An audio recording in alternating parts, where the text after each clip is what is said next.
That's right, guys. It's time for another patented first outpost impressions video that nobody asked for. Yay!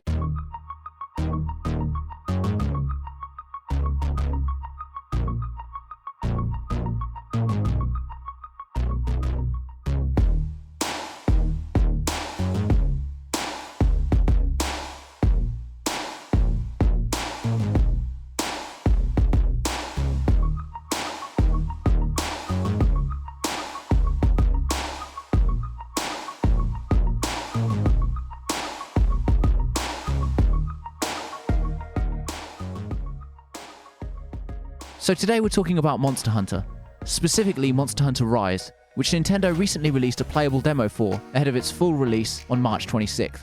Now, Monster Hunter's a weird franchise. It first saw success in Japan on PSP before gaining a cult following in the West. It then made the leap over to Nintendo, and for quite a few years it was only found on their systems. But in 2017, Capcom would once again bring the franchise to other formats with Monster Hunter World, a game that proved not only to be the most successful entry in the franchise, but would actually go on to become Capcom's highest selling game of all time, with sales to date at over 16 million copies. But despite its high sales, and Capcom attempting to satiate fans who'd been playing on Nintendo formats in recent years with a Switch re-release of the previous DS exclusive Monster Hunter Generations, Switch players were denied this entry in a series which they had felt was now synonymous with the Nintendo brand. Enter Monster Hunter Rise, a new Switch exclusive announced in late 2020, and Capcom's answer to fans who may have felt a little left out in the cold.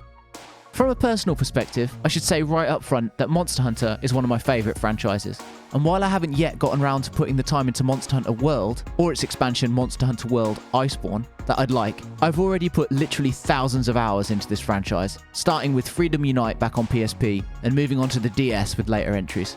But that's enough about me, let's talk about Rise.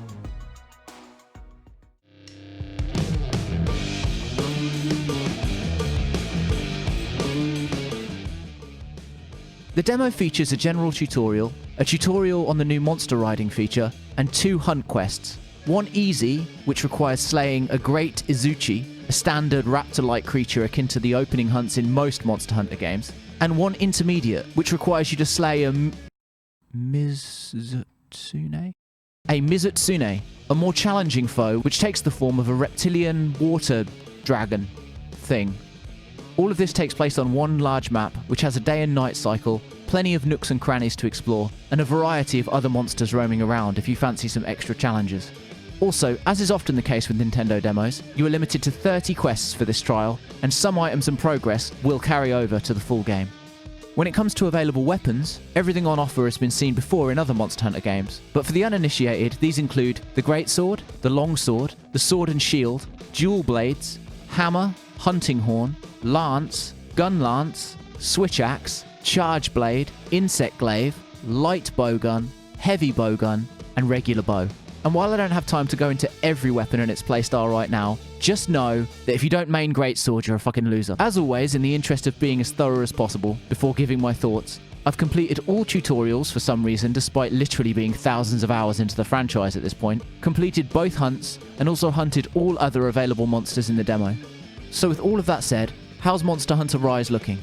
Well, pretty fucking good actually.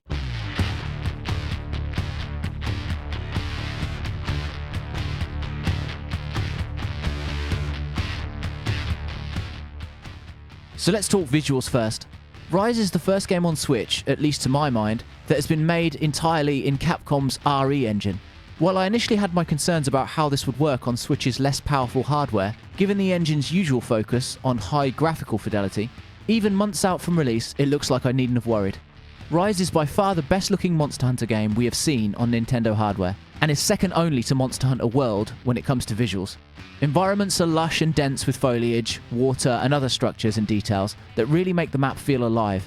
The lighting and particle effects are also a huge improvement from the franchise's previous Switch and DS outings, and the day and night cycle feels natural and only makes hunts more epic as they continue to rage from dusk till dawn. Also, another big change we've not seen in any Nintendo Monster Hunter, or even any other Monster Hunter game besides World, is a single, large, persistent map without loading times between areas. While I can admit that I do have some nostalgia for the old system, as it so often acted as a respite when you managed to zone out right before being carted by some prick of a monster, It feels like a necessary evolution that the series needed to include in all future entries after making the change in world. In short, I'd say based on this demo, this is one of the best looking Switch games I've seen in a while, and also by far the best looking Monster Hunter game we have seen on Nintendo hardware, with excellent world design and minimal loading times to boot.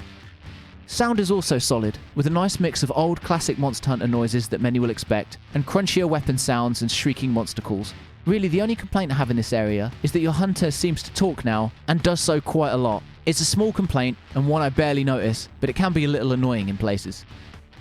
So we've covered presentation, so now let's talk about performance. The game runs at 30 frames per second, which is probably not a surprise to anyone who's seen how good it looks. Generally, despite being a few months out from launch, performance seems smooth, with only the odd frame drop here and there, and barely any noticeable visual stuttering. Now, full disclosure, I'm evaluating this based on eye and game feel, and don't have the tools to run an actual frame rate analysis, unfortunately. However, there are plenty of other channels who've already done so maybe check this out a little more if you're worried. All I'm saying is, as a long-time Monster Hunter fan, gameplay felt pretty great to me. Speaking of gameplay, Monster Hunter Rise seems to successfully balance what you would expect with some interesting new additions. While I generally only use Greatsword, I have experimented enough to be able to tell you that pretty much all weapons feel how you would expect, and most seem well balanced and fun to use. However, this isn't to say Monster Hunter Rise is business as usual. Let's start with the small changes. Firstly, it seems like they've gotten rid of paintballs completely. Now, I know these were pretty much nerfed in Monster Hunter World due to the fly tracking system, but Rise seems to have changed things again here to compensate, and I'm not really a fan of what they've done. Basically, whenever you start a mission, all monsters available to fight seem to already be shown as question marks on the map. On top of this, the game also seems to provide an obnoxious arrow, showing you the way to your target. Now, while this arrow can be turned off in the game's options, and the game does state that different missions may not include all of these features in the full release, such elements destroy a key tenet of the game's design for me. I know that many have complained that running around the map looking for your target is dull or boring for them, and I get it, but for me it was an intrinsic part of the Monster Hunter experience, especially when playing multiplayer. Everyone would scatter and the first person to find the monster would be like, "Hey, it's in Area 6," and then we'd all rush to get there. But such experiences can now no longer occur. Between the persistent map and the ease with which a monster can now be located, finding your target feels more like a mundane part of the process than an intrinsic part of the hunt. Such criticism is one I also had of World, to be honest, despite liking the evidence gathering system a little more than this. And while the persistent map makes it harder to replicate the old system, following a giant arrow or obvious map marker is a relatively dull and ultimately underwhelming way of hunting monsters. Still, it's important to remember that this is still a demo, and so all of this may be different or tweaked in the main game. I guess we'll have to wait and see. Of course, these are not the only new additions to Monster Hunter Rise. The biggest new feature comes in the form of the Wyvern riding system. I'm not sure why it's called Wyvern riding, as not every monster you fight is a Wyvern, and you can ride any monster, so what the fuck is... Anyway, Wyvern riding is an expansion of the mounting mechanic seen in previous franchise entries, but instead of just hanging on the monster and wailing on them until they fall over or throw you off, this time you can ride them as a full mount, attack enemies, and even throw the creature into walls, traps, or other monsters. Also, the so-called wire bug system that allows you to stun the monster into a rideable state can also be used for greater mobility in battle. Now, while all of this is interesting, I have to say I struggled a little to get the hang of it in the demo. Often I found I would miss my target when attempting a wire bug attack, and even when I did mount them, I found it a little hard to control the monster. However, having said all this, it is a new system that clearly requires some getting used to, and I can already see that if used correctly, it could be a fun and devastating weapon in any hunter's arsenal. Moreover, it's not as if the monsters require this to be used in order to defeat them. And if you're an old school Monster Hunter purist like me, stuck in a more antiquated time, then you're free to fuck up the monster the same way you always have. And it's here that Monster Hunter Rise really shines. While some of its new features can be a little hit and miss, and we'll have to wait for the full game before we see how they all play out, the core of the series' gameplay is still here, and it's as awesome as ever. Even after all these years, nothing quite beats the thrill of the hunt when it's in full swing, and given the number of new players that Monster Hunter World brought in, I can imagine many are waiting for a new, fresh challenge to occupy their time. In the end, Monster Hunter Rise seems to be what I expected it to be, a game that exists somewhere in between old school and new school Monster Hunter.